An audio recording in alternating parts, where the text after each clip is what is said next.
안녕하십니까. 통생통사 강동환입니다. 정말 너무 어이가 없어서 말문이 턱 막혔습니다. 지난 1월 1일 강원도 고성지역 철책을 통해서 월북자가 발생을 했습니다. 그런데 그것을 두고 오늘 정부가 발표를 했는데요.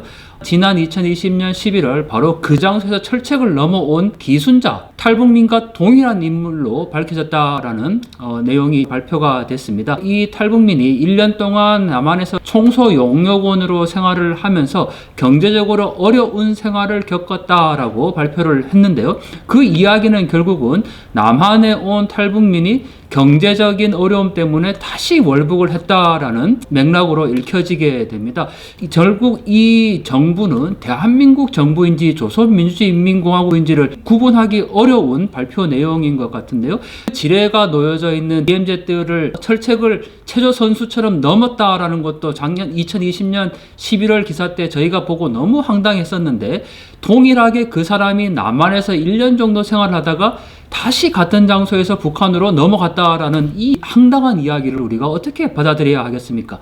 더 어이가 없이 말문이 막히는 건 문재인이 어제 신년사를 발표했는데요. 저는 그 내용을 보고 작년 신년사인 줄 알았습니다. 왜냐하면 내용에 이런 게 있습니다. 아직 미완의 평화이고 때로는 긴장이 조성되기도 하지만 한반도 상황은 어느 때보다 안정적으로 관리되고 있습니다. 그리고 평화는 튼튼한 안보 위에서 가능합니다. 우리 정부는 대화와 함께 역대 어느 정부보다 국방력을 튼튼히 했습니다.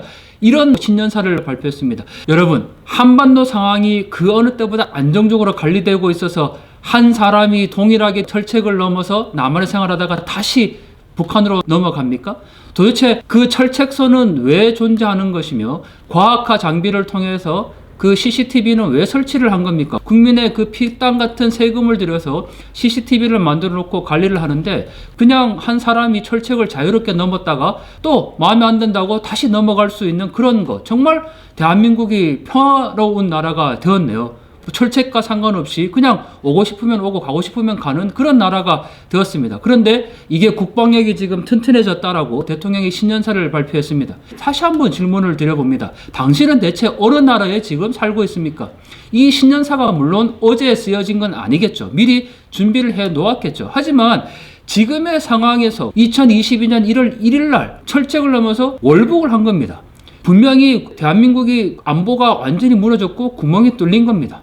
근데 지금 국방력이 튼튼해졌고 그 어느 때보다 한반도가 안정적으로 관리되고 있다라고 이야기하는 건 도대체 누구의 관점에서 그런 이야기를 할 수 있습니까? 북한 김정은의 관점에서 보면 정말 한반도가 안정적으로 관리되고 있는 게 맞겠죠. 자기들이 원할 때 남한에 들어왔다가 자기들이 필요하다면 또 다시 북한으로 돌아갈 수 있는, 심지어 군의 장비를 통해서 확인해 본 결과 이 월북자가 DMZ에 들어갔을 때 북한 쪽에서 3명의 사람들이 나와서 이 사람을 데리고 갔다라고 지금 발표를 하고 있고, 신변에 이상이 없다라고 알려지고 있습니다.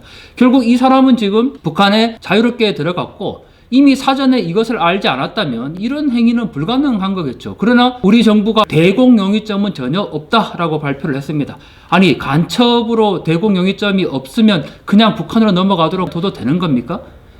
도대체 대한민국의 안보는 지금 어디에 있습니까? 물론 경계 공부를 서다 보면 그렇게 허점이 있을 수도 있다라고 100번 양보할 수 있습니다. 하지만 대통령이 지금 이런 상황에서 그 문제에 대해서 엄격한 진상조사와 책임을 얘기하지 않고 한반도가 안정적으로 관리되고 있다, 평화롭다, 여전히 대화를 북한에 제의한다라고 이야기를 하고 있습니다. 당신들이 말하는 평화란 도대체 무엇입니까? 영화 풍산개가 생각납니다. 자유롭게 철책을 뛰어넘어서 남북한을 오가는 그 영화 풍산개의 주인공처럼 이제 영화는 현실이 되었습니다. 여러분들, 더 이상 저 철책 때문에 남북한이 분단되어 있다고 생각하지 마십시오. 우리가 원할 땐 언제든지 철책을 마음대로 넘어갔다가 올 수 있는 그런 상황이 지금 2022년 1월의 대한민국의 상황입니다. 너무나도 평화로운 상황인 거죠. 기존에 와 있던 우리 고양이 북쪽이신 탈북민은 어떻게 이 상황을 받아들일까 전화로 저희가 한번 여쭤봤는데요. 직접 한번 들어보시죠. 참 할 말이 없네요. 첫째, 간첩 임무 받았다든지 아니면 힘든 가정이 물론 있지만 해도 그래도 북한에서 살 때보다 더 힘들었겠냐. 물론 우리가 평화 좋죠. 저희 지역구에서도 직접 느끼는 게 그겁니다. 탈북민들에 대한 그런 인자한 간담 이런 게 없어요, 솔직히. 그런데 과연 북한에 있는 그 북한 주민들은 사람으로 보이는가? 그러면 탈북민들은 뭘로 보이지? 탈북민들에 대한 그런 것들 전혀 없으면서 어떻게 평화 통일, 저는 수수께끼라고 생각합니다. 네, 인터뷰 어떻게 보였습니까? 이번 사안은 두 가지로 정리할 수 있을 것 같습니다. 첫 번째, 이 월북자가 정말 간첩이었다면 대한민국의 안보는 명백히 뚫린 게 맞습니다. 더군다나 이 월북자는 남한에 와서 정착 지원금을 받았을 텐데 대한민국의 세금을 받아서 간첩 활동을 하는 꼴이 되어버렸습니다. 두 번째, 만약에 간첩이 아니라 정말 탈북민이었고 대한민국에서 생활하다가 경제적으로 너무 어려워서 북한으로 갔다라고 생각한다면 그것은 대한민국에서 탈북민 정착 지원 제도에 심각한 문제가 있다라고 볼 수 있습니다. 이번 이슈로 또 탈북민들의 문제가 불거질 텐데요. 그들은 지금 이 순간에도 최선을 다해서 대한민국의 국민으로 살아가고 있습니다. 만약 대한민국에서 살아가면서 경제적으로 힘들기 때문에 북한으로 갔다고 하면 열심히 살아가고 있는 수많은 탈북민들을 모욕하는 것이라고 생각을 합니다. 물론 고향에 두고 온 가족들에 대한 그리움이 있지만 그렇다고 해서 대한민국을 버리고 다시 북한으로 돌아간다라고까지 생각하지 않을 것 같습니다. 여러분들, 대한민국은 도대체 어디에 있습니까? 서해상에서 북한 군인들에게 무참하게 희생이 된 한 공무원에 대해서 대한민국 정부는 도박 빚이 있기 때문에 월북을 했다라고 발표를 했습니다. 그의 아들은 지금 아버지의 불명예를 안고 살아가고 있습니다. 또 이번에 월북한 사람에 대해서는 경제적으로 너무 어렵기 때문에 다시 북한으로 갔다고 얘기를 합니다. 여러분들, 대한민국에서 빚이 있거나 또 경제적으로 너무 어려우면 그 모든 해방군은 북한입니까? 대한민국을 버리고 북한으로 가는 것이 모든 문제의 해결입니까? 대한민국이 그 정도로 지금 북한보다 더 살기 어려운 곳이 되어버렸습니까? 이 정부가 바라보고 있는 대한민국은 도대체 어떤 나라입니까? 진실은 도대체 무엇입니까?